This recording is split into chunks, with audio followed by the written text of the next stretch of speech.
La primera, la Junta de Portavoces decide que el Pleno del Congreso realice una sesión extraordinaria este miércoles para dejar sin efecto las cuestionadas designaciones de miembros del Tribunal Constitucional y Defensoría del Pueblo. Horas antes, Cayo Galindo y Pilar Freitas declinaron aceptar los cargos designados. La segunda, Carmen Omonte, miembro de la bancada de Perú Posible, afirmó en RTT Noticias que el partido de La Chacana no apoya la reelección de Víctor Isla en la mesa directiva del Legislativo. La tercera, el presidente del Consejo de Ministros, Juan Jiménez Mayor, confirmó que los titulares de Comercio Exterior y Turismo, José Luis Silva, y de Desarrollo e Inclusión Social, Carolina Trivelli, presentaron sus renuncias al gabinete ministerial.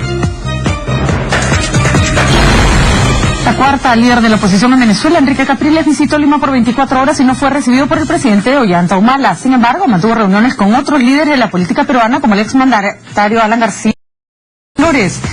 García dijo estar al lado y sin ninguna duda del presidente electo de Venezuela. Y la quinta, en Brasil, el Papa Francisco ya está en tierra carioca. Recibió un impresionante baño de masas del pueblo católico. La jefa de Estado, Dilma Rousseff, lo recibió con los máximos honores, mientras en las calles de Río la llegada del sumo pontífice provocó el desborde de millones de fieles.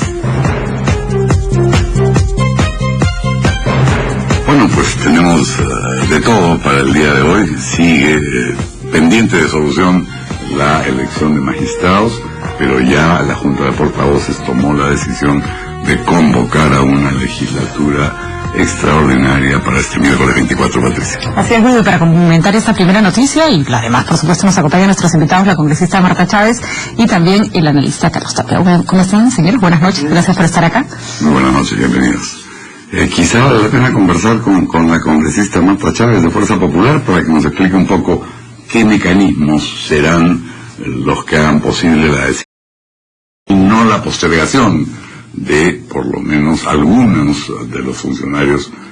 Bueno, la idea ha sido, ahora me invitaron a la Junta de Portavoces, yo no soy portavoz, pero como iba a tratarse temas legales, me invitaron, y lo que se quedó es que en vista de que ha habido varias declinaciones, ¿no? Y más allá de lo discutible que puede ser si se aceptan las declinatorias, si es que se aceptan renuncias, etcétera, lo que se decidió era que había que cortar por lo sano, ¿no? Y dejar sin efecto el conjunto de las 10 designaciones que se habían hecho, 6 para el Tribunal Constitucional, 1 para la Defensoría del Pueblo y 3 del BCR, a fin de, en lo más inmediato posible, pero obviamente ya en la siguiente legislatura, poder designar a estas autoridades. Creo que la que menos complicación tiene es la del Banco Central de Reserva, que incluso no requiere una mayoría supercalificada. ¿Y eso no se podría hacer el mismo miércoles? No, porque en realidad ya ha habido cuestionamientos también sobre los propios miembros del BCR. Parece el grupo técnicamente más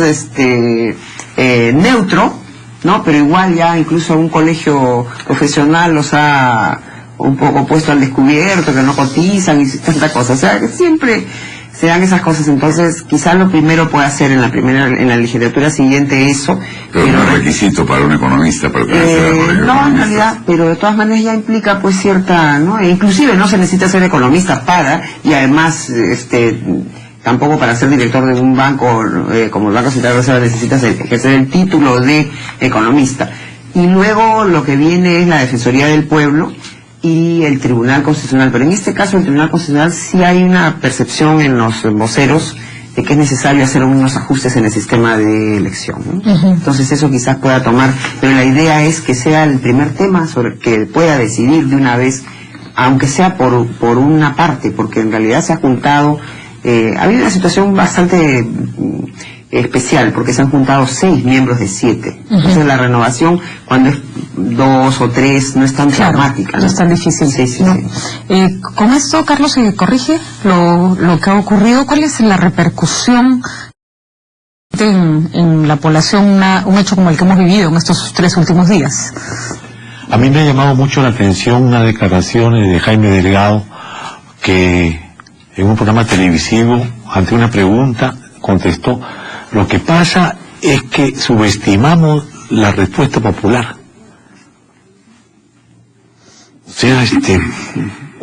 O sea que ellos ya pensaban, por boca de Jaime Delgado, que la pero iba a ser menor, algo así, ¿no es cierto?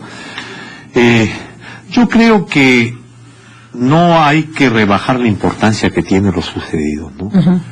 Esto no es una crisis de gobierno, esto ya toma posición en relación a una crisis de todo el sistema, del régimen político, y creo que, sacando las cosas buenas de lo malo que ha sucedido, debería el propio presidente de la República, el 28 de julio, ¿no?, en su discurso, tomar en cuenta esto y plantear algo que a todas voces es imprescindible, ¿no? Se requiere una reforma política, ¿no? El Congreso no puede funcionar así. Miren, seguramente el Congreso va a llegar a tener un dígito en las próximas, de aprobación, en las próximas evaluaciones, encuestas, ¿no?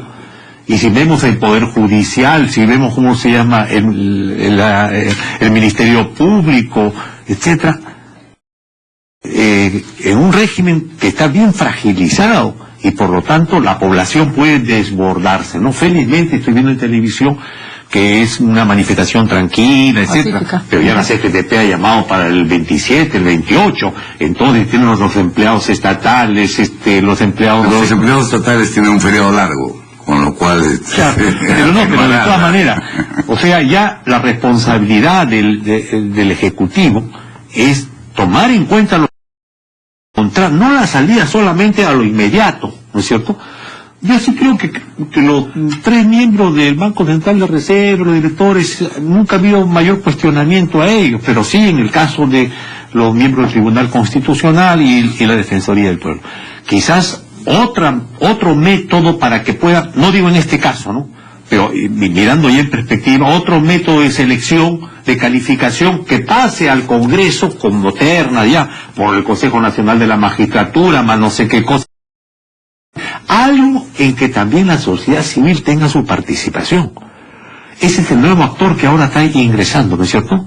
La sociedad civil está ingresando y tiene que tener entonces, está buscando una participación no solamente protestataria, la manifestación, sino decir, bueno, pues este es un sistema en que hay crisis de representación, crisis del partido político, crisis del Congreso, y cómo se va a avanzar, cómo se va a avanzar. Lo escuché también a Víctor Isla en otro programa de televisión que decía, no, el presidente de la República es un ciudadano más, ¿no? ¿Cómo pues, o sea, ya no se puede engañar así tan fácilmente a la gente? No se puede, no se puede. Un ciudadano más. No, como Víctor Isla va a proponer miembros del Tribunal Constitucional sin antes que Ollanta te haya dicho, tú tienes que proponer estos nombres. ¿Quién ha llamado por teléfono al embajador de Cuba, al embajador de España? ¿Quién ha llamado a Otárola? Entonces, no es un intento por, en fin, minimizar el desliz que tuvo el presidente de la República. Yo creo que se República. trata de eso, y además hay algo que yo creo que esto nos pone en un punto, a mí me preocupa más el futuro, y es que la gente que está en las calles hoy día lo veía, lo primero, un cartel, hay que cerrar el Congreso, otros que no hay que cerrar el Congreso. Entonces ya ellos mismos se están dando cuenta de que no es fácil estar en política y hacer política, y que la llamada sociedad civil y los jóvenes deben canalizar y agruparse, asociarse también. No es posible un conjunto de espontaneidades donde cada cual dispara a su lado, ¿no? El problema, Marta, es que para eso que existen los partidos políticos. Es que, y ahí se ha generado tal ruptura y que para mí este fin de semana terminó de quebrarse el poco vínculo que había. ahí estoy, porque lo que ha pasado y lo que más me preocupa de todo este problema es el mensaje que le hemos dado a la gente, en el sentido, si tú estás en un partido político, ya tu capacidad de técnico o de profesional quedó en el suelo. Sí. Eres sospechoso de ser un inepto. Y creo que contra eso tenemos que luchar, porque los partidos políticos tienen que demostrar que en sus filas hay buena gente. El tema no es que tú pertenezcas. A mí, por ejemplo, no me preocupa, salvo para decirles a los artistas, oye, ustedes pusieron gente de su partido, no se quejen ahora. Pero el tema no es ese, el tema es qué gente de los partidos es la más idónea para tal cargo. Y eso en general, ¿no es cierto? Eso no solo para Vela Verde, que siempre trae información interesante, traía un informe la semana pasada en la que consignaba que aportantes a la campaña tenían hoy cargos públicos. Y digo, eso no tiene nada de malo si es que la persona es idónea, ¿no? Pero ese dato, a que decirlo, no estaba en el informe y a mí me parecía fundamental, porque finalmente los partidos políticos tienen derecho a usar espacios en cuestiones de confianza, pero ¿cómo se hace, Marta? ¿Cómo hacemos para que la gente empiece a confiar si ni siquiera la lista que va al Congreso ni siquiera entran congresistas idóneos, que pareciera ser como, no sé, lo más fácil de revisar currículos, de saber si efectivamente ahí... Yo mi experiencia, yo lo digo, a veces no es conveniente porque la gente puede asustarse, pero mi experiencia en el año 92, cuando nos tocó escoger a la gente para el CCD y no había una legislación que obligase a estas elecciones internas, nosotros llamábamos y decíamos, a ver, Patricia, tú conoces que has estudiado en la Católica, ¿qué gente mejor de la Católica conoces? Tú, Guido, que has estudiado en ESAN, ¿qué gente mejor de ESAN? Tú, Carlos, que has estudiado en la Universidad de Ingeniería, ¿qué gente idónea conoces? A ver, para contactarlos, a ver si quieren participar. Pero ahora no, ahora tienes que ir a un proceso de elección interna donde no se exige, no tienes por qué exigir, sino que la gente tenga cierta ascendencia en los demás. Entonces te pueden salir candidatos que no tienen mayor preparación, salvo como activistas, Entonces hay que lograr un equilibrio entre los activistas y la gente que está, diríamos, más capacitada. Con un mínimo de precisión, simplemente. Yo enseñaba en esa estudiaba en la Católica. Claro, Pero esta reforma política que tú propones, Carlos, ¿influiría, por ejemplo, la eliminación del voto preferencial? ¿Qué es la manera, primero, de evitar a las cúpulas partidarias y a la estructura partidaria? Y segundo, que permite que llegue la gente, como dice Marta, tiene más ascendencia, pero esa ascendencia a veces se explica por más capacidad para repartir bolsas de víveres, y la otra es, aparte del voto preferencial, el movimiento público de los partidos políticos. Ambas son figuras poco populares, pero indispensables.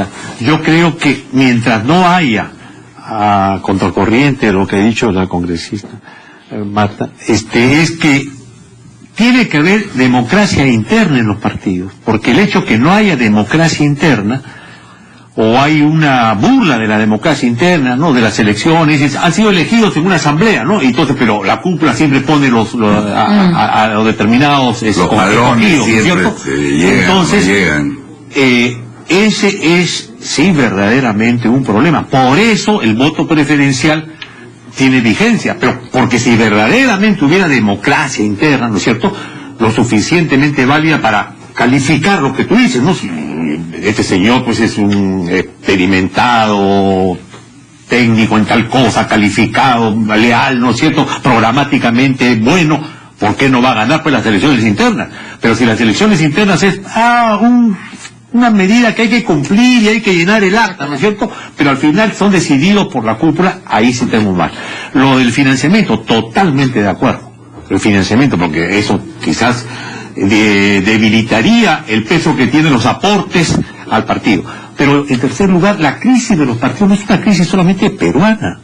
Todos los movimientos de los indignados de Europa, no, igualito es. O sea, miren, en la marcha que hay ahora, me he dado el trabajo de ver si había habido una pancarta de un partido que podría tenerla, que fuera de oposición, que no esté involucrado en toda esta repartija. Pero nadie se ha atrevido a llevar una pancarta de partido. ¿Por qué? Porque también tienen complejo de culpa. Claro. ¿No es cierto? O sea, en ese escenario, ¿cómo vas a construir tus partidos políticos nuevos? ¿Y cómo vas a convocar a la gente, no es cierto? Si no verdaderamente haces democracia interna, un militante, un voto, calificaciones programáticas. Cuando la OMP revisa las condiciones para inscripción de los partidos, francamente que es una vergüenza. Hay partidos que han presentado 64 comités, pero y que tienen que tener local. Y es en el dormitorio de uno, en el comedor de otro. Eso no funciona. Entonces, pero eso sigue avanzando. En algunos casos, creo que hay partidos políticos ya más asentados, pero en otros casos son franquicias electorales. Pero es que hay mucha hipocresía, porque en realidad necesita un partido político dinero para poder establecer un local, pues. Y la gente necesita que no le quiten su poco dinero que tiene para su vida diaria para estar aportando al partido. Y no se ha querido facilitar la asignación de recursos públicos. Pero quizá eso porque los partidos solo se activan y buscan apoyo en época electoral. Perdón, te interrumpí. Sí, el que finalmente con esta nueva convocatoria que se ha hecho, Marta, ¿cuándo? Porque lo que yo creo que esto empezará a andar de nuevo y los ánimos se van a calmar cuando empiecen a surgir nombres más adecuados y elegirse otras personas, ¿no? Pero parte del reclamo de hoy en la tarde de los manifestantes, que dicho sea de paso, creo que obligaron a retirar esa pancarta con que se cierra el Congreso, era que se nombren ya. Es decir, que alguna seña nos den, que comiencen por alguna parte. Y lo veía yo de una manera tranquila, exigían meritocracia, capacidad, buena hoja de vida, ¿no? Entonces, pero yo creo que de todas maneras hay que combinar una buena hoja de vida sin satanizar al que pertenece a un partido. Pero ya se escucha, Samuel Abad para la Defensoría, Enrique Bernales para el Tribunal Constitucional. Pero en buena hora que por lo menos desde la sociedad civil, no sé, de la sociedad ya empiezan a preocuparse ellos mismos, ¿no? O sea, están interviniendo ya en las acciones y decisiones políticas, pero en la calle. Vamos a ver qué ocurre, pero por lo pronto este impasse le empieza a traer problemas a la representación partidaria de Gana Perú en el Congreso, porque ya salieron las voces que no quieren a Isla en la mesa directiva. Que ahora otros nacionalistas, cambia de manos la mesa directiva. Marta Chávez nos cuenta y Carlos Tapia analiza en el próximo bloque. Bueno, parece que las consecuencias de este problemón que se armó el Congreso con la elección de los representantes al Tribunal Constitucional, Defensoría del Pueblo y BCR, que va a traer más de una consecuencia al presidente Ollanta Humala. En primer lugar, creo que está bastante claro que su figura ha quedado más que, no quiero usar una palabra fea, pero deteriorada, manoseada, en la salida. Ahí está, esa es una mejor palabra, mellada, con este asunto que no han sabido manejar. Y tal vez la primera consecuencia sea que pierden el apoyo de Perú Posible en el Congreso y con eso pierden los votos necesarios para seguir manteniendo la mesa directiva del Congreso. El señor Isla ya difícilmente va a poder ser presidente otra vez, pero ¿qué va a pasar? ¿A quién le debería tocar? Marta, ¿cuáles son las voces? ¿Qué cosas se está escuchando en el Congreso en este momento? Bueno, hasta ese momento yo he escuchado una posibilidad de una mesa multipartidaria. Ahora, nosotros recién vamos a tomar una decisión, mañana nos vamos a reunir, porque ya la elección viene el jueves, ¿no? Entonces, pero una mesa multipartidaria presidida por Gana Perú. ¿Sí? No, multipartidaria de la oposición, sí. ¿Se ha presidido por uno de la oposición? De una de la oposición, sí. ¿Uno o una? Uno o una de la oposición, sí. Ahora, decididamente el que le ha jalado la alfombra a su partido es el señor Humala. Yo creo que los ha descolocado y por lo que he visto de los ánimos, no de los comentarios, no voy a ser tampoco infidente ni inventarme ningún comentario, pero yo creo que no había, los más incómodos han sido los propios parlamentarios. Y le ha quitado tal autoridad a Isla que ya Isla no puede mantener ese puesto, pues, ¿no? Y es más, nosotros advertimos el mismo día miércoles que habían dos mensajes, el de la señora Nadine Heredia a través de Ana Jara. Decididamente, ha sido clarísimo. Pero además, de quitarle autoridad a su bancada y a Víctor Isla, dejó sin piso a su aliado, ¿no? Fue lo que se vaya Freitas y que se vaya Sousa, después de haberlo llevado a todos a este acuerdo. Porque además es obvio que el señor Humala ha estado pendiente detrás de todo este proceso, que ha sido un proceso largo. Y el día miércoles va la señora Jara, y creo que expresa la voluntad de la señora Heredia de no elegir o apoyar a Pilar Freitas.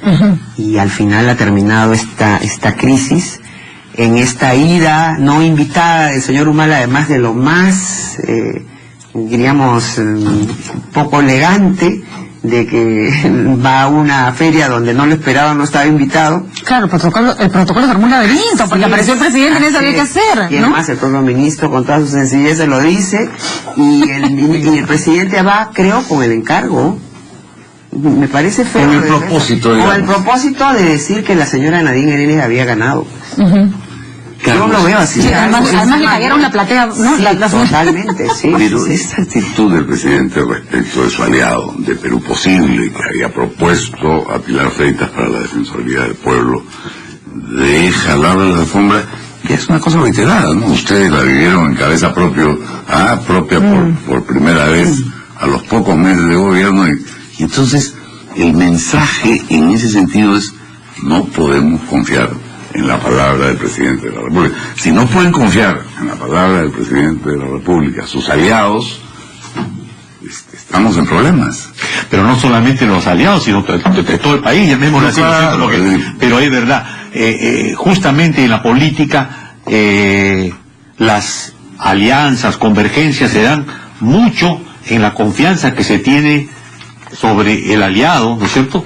Y si eso se rompe, ya pues la desconfianza. El aliado sale a decir: yo no voy a apoyar a tu y candidato. es muy difícil. Ahora, cuando se ha hablado de la presidencia del Congreso, ¿quién podría ser?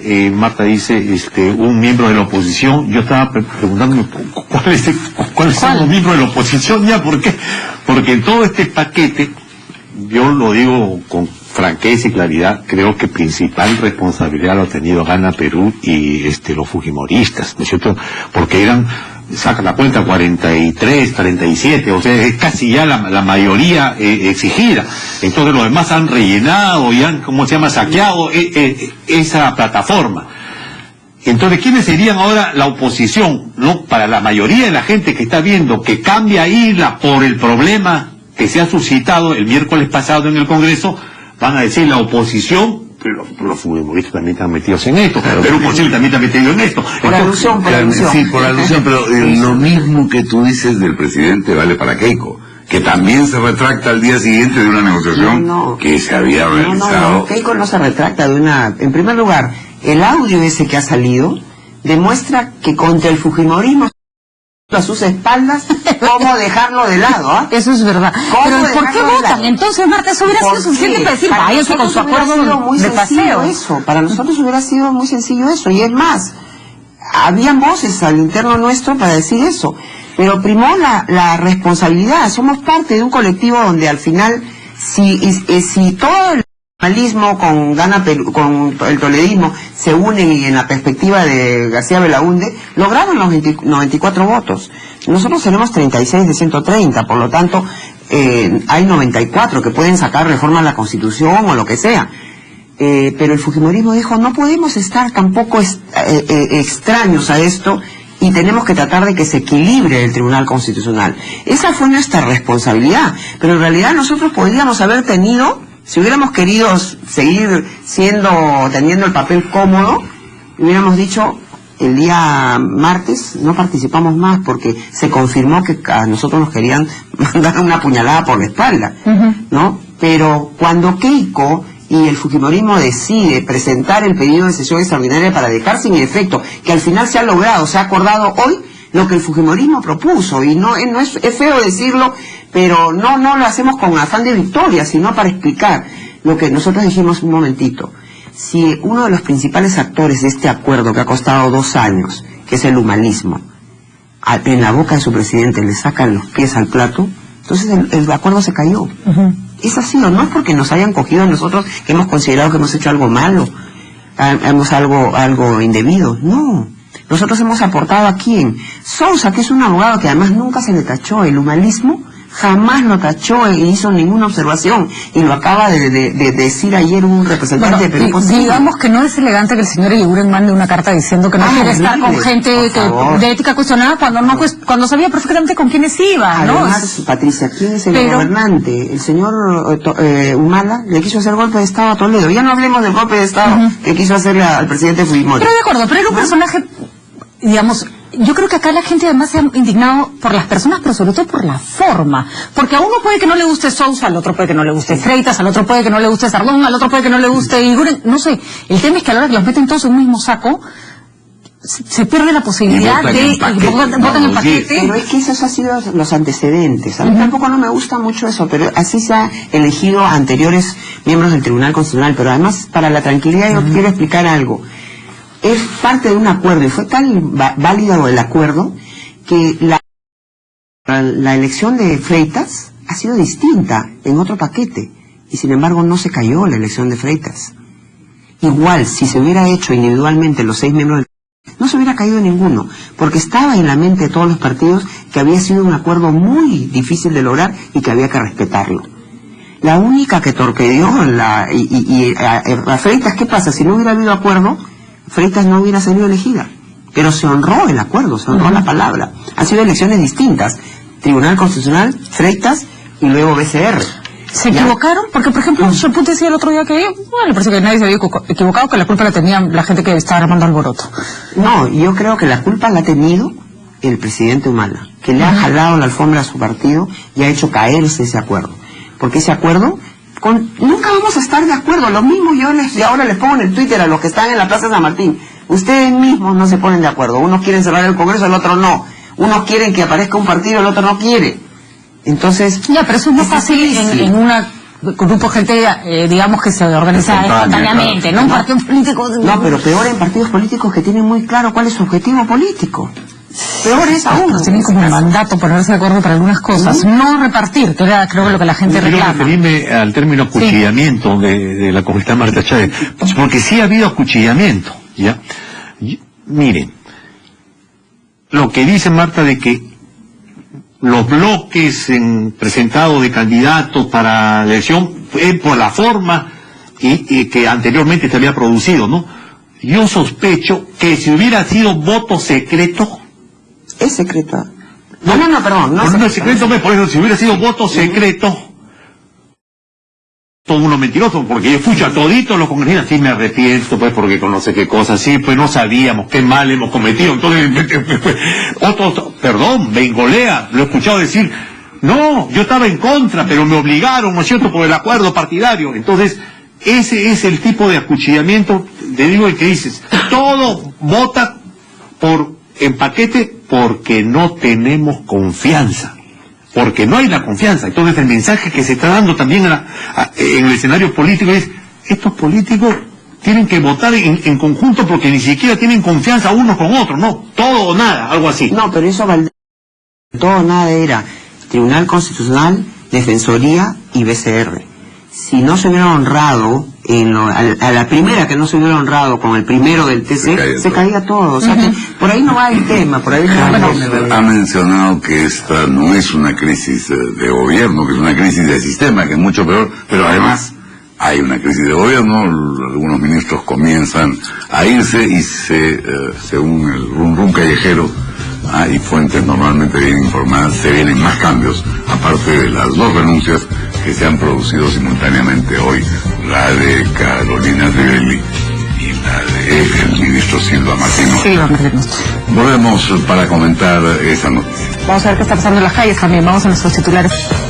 Bueno, lo dicho, 2 ministros presentaron hoy su renuncia al gabinete de la ministra Carolina Trivelli, del despacho de Inclusión Social, y el ministro Silva Martínez de Comercio Exterior y Turismo. Ya se ha prácticamente confirmado quién reemplazará a Silva, que es una dama del mismo apellido, Magali Silva, que es ahora la viceministra de Pymes e Industria, pero no se sabe quién reemplazará a Carolina Trivelli.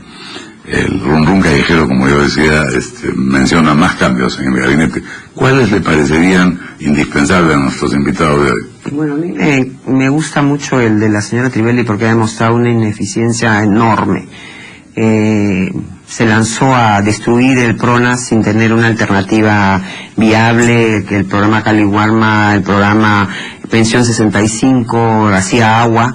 Y ella, bien, gracias, ¿no? Una señora que creo que está preparada para hacer análisis teóricos, pero que no estaba en la condición de poder administrar.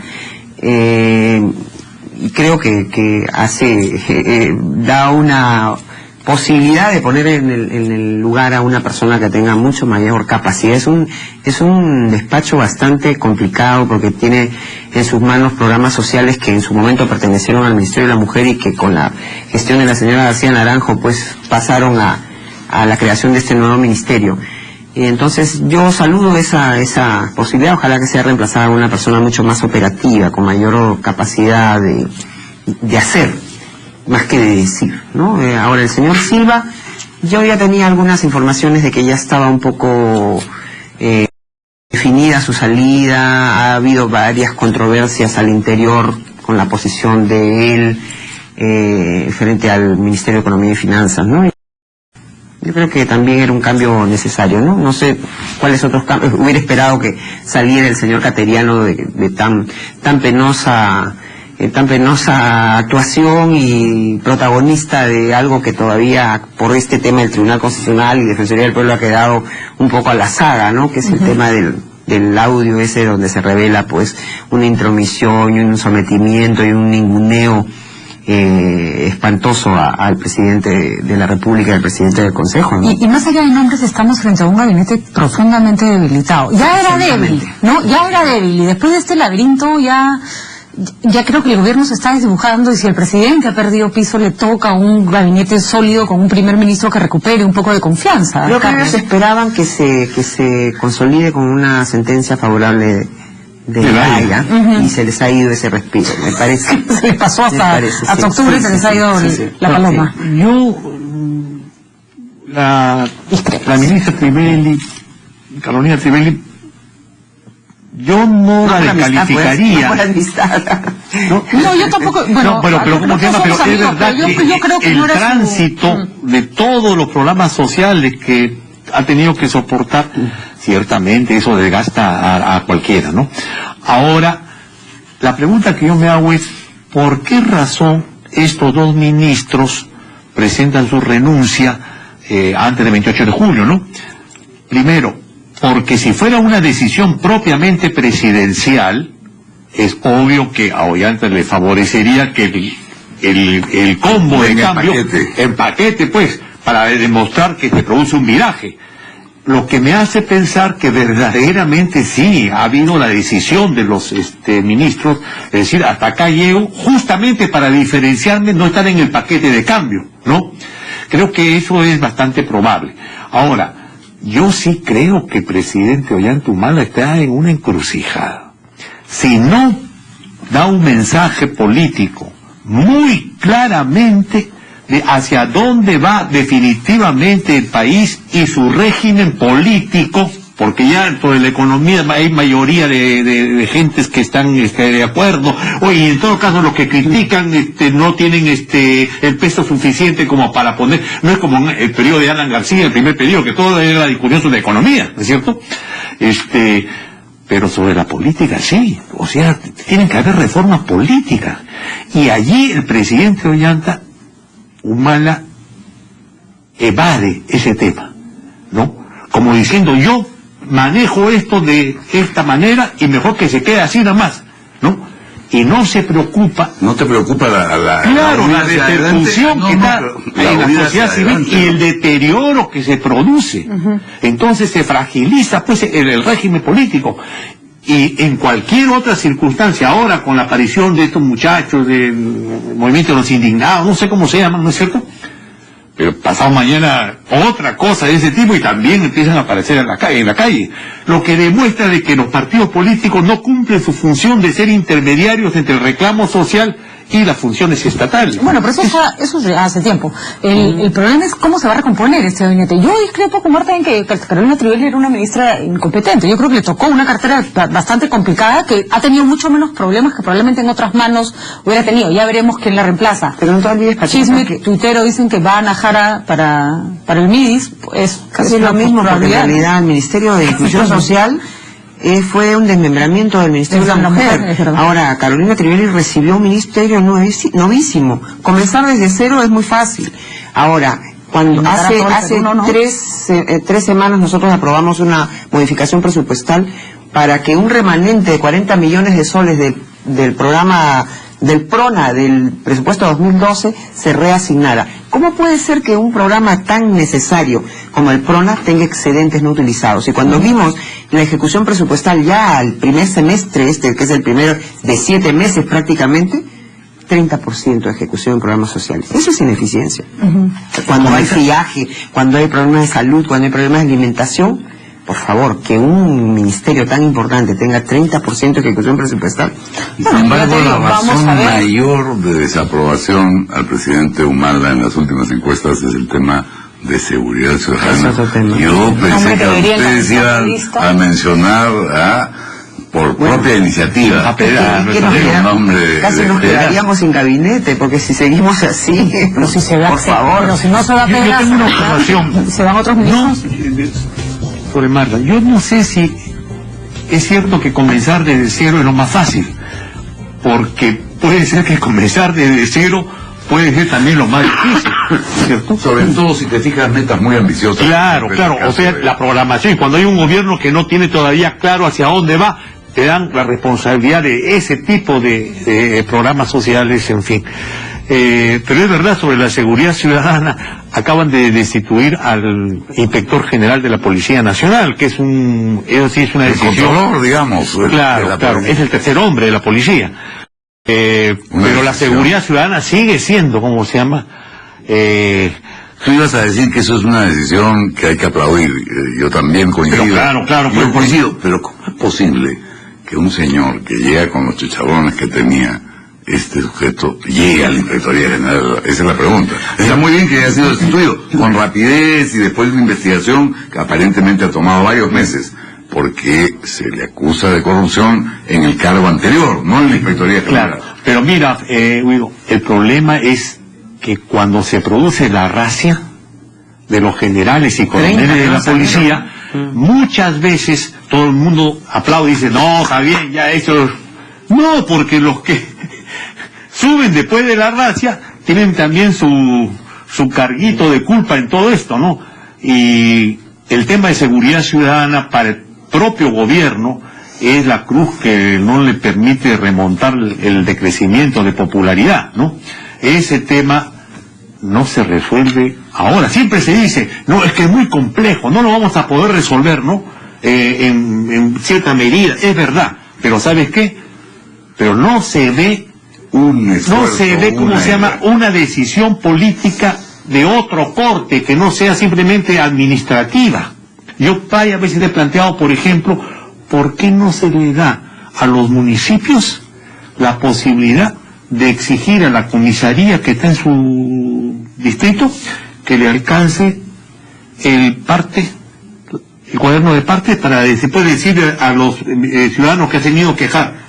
¿Le han resuelto el problema? ¿No le han resuelto el problema? Y a partir de eso, decirle cómo se llama, esta comisaría no está funcionando bien o está funcionando bien. Bueno, pero yo creo que ya solo los aspectos técnicos están costando tanto que pedirle políticos parece como pedirle un imposible. Pero vamos a ver, claro, tal vez todo cambie con un gabinete más operativo y con más muñeca política. Y con un presidente o con un jefe de gabinete que tenga peso propio también, ¿no? Que tenga peso. Carlos, que tenga peso, que tenga peso, ya propio, que tenga peso. Ya es esta cosa etérea que nunca hasta nos olvidamos del nombre del premier. Sí. ¿Cómo era? Jiménez Mayo. Okay.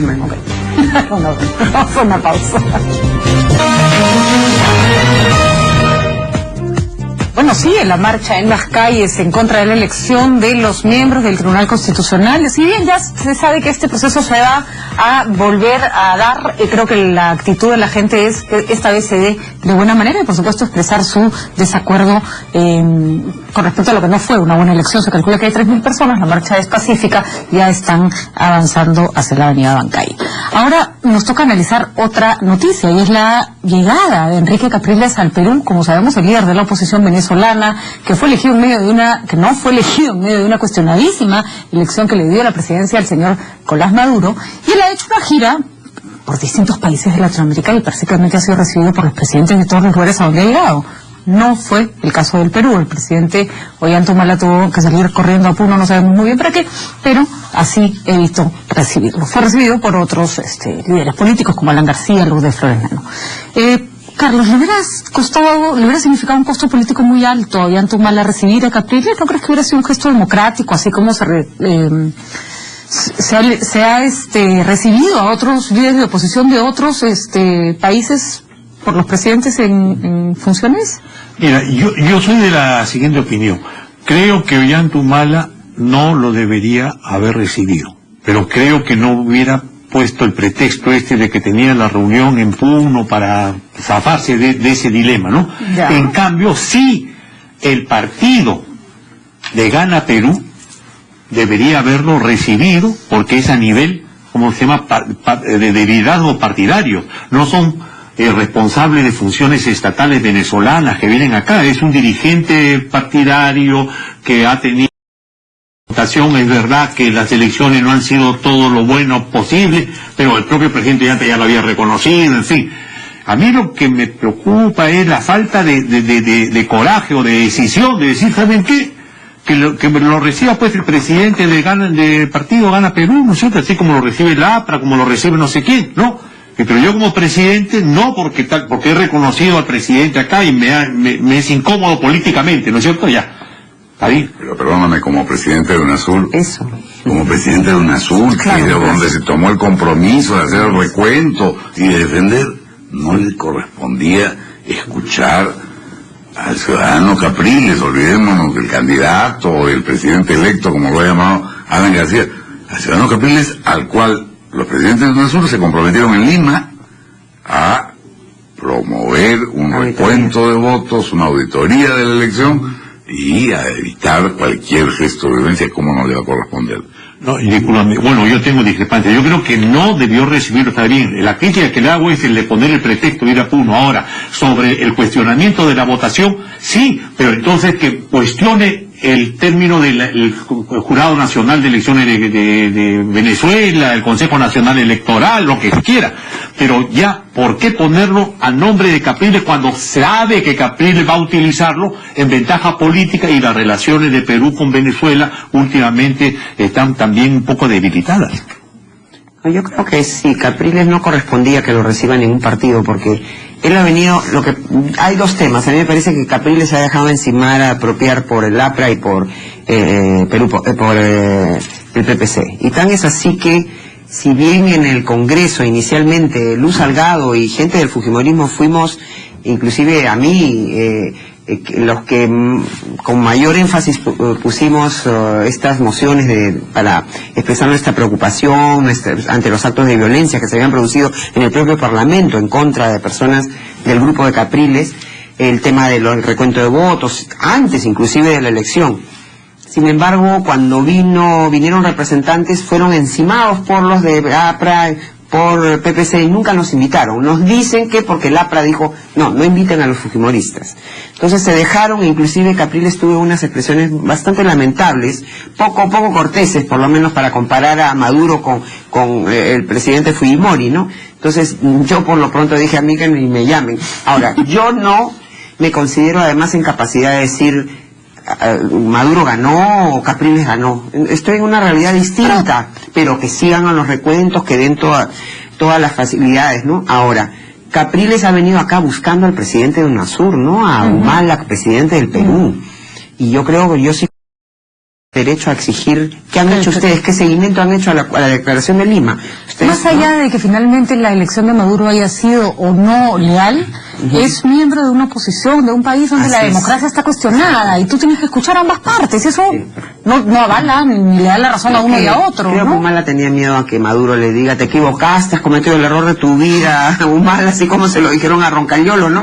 Y no, yo creo que hay demasiada dependencia y demasiada cosa previa. ¿Se puede gobernar un país, Carlos, teniéndole miedo al presidente del país vecino? Depende cómo haya sido tu relación como candidato, claro. Sí se puede. Sí, claro, se debe, porque esta vez fue Capriles y mañana ¿qué será? No se debe, pero igual sucede con otros presidentes, ¿no es cierto? Igual con Obama, fíjate a los presidentes europeos, cuando dicen no puede aterrizar el avión de Evo Morales por acá, todo el mundo empieza a temblar, ¿no? Pero Obama lo ha recibido a Maduro, es más, a Maduro lo han premiado, eso es cosa que no entiendo. La FAO lo ha premiado por su lucha contra la pobreza. Yo diría su lucha a favor de que exista pobreza para que la FAO para que exista hambre, ¿no? Lo han premiado a Maduro. Es la FAO nada menos por su lucha contra la erradicación del hambre. Yo creía, habría que preguntarle a los Chávez le dieron un premio de la libertad de expresión también, ¿no? Sí, si de premios se trata, se pueden cosas, condecorar todos con todos, ¿no? Sí. Acá ya conocemos nosotros condecoraciones absurdas en el Perú también.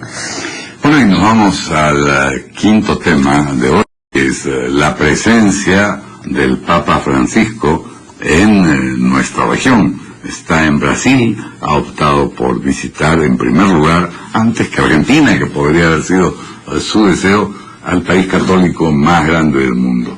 En Río realmente se ha producido un desborde popular, de fervor católico y de respaldo a este Papa que creo que nos ha sorprendido un poco a todos, ¿no? Es decir, con su actitud, pero también con las medidas que ha tomado en relación a la curia vaticana.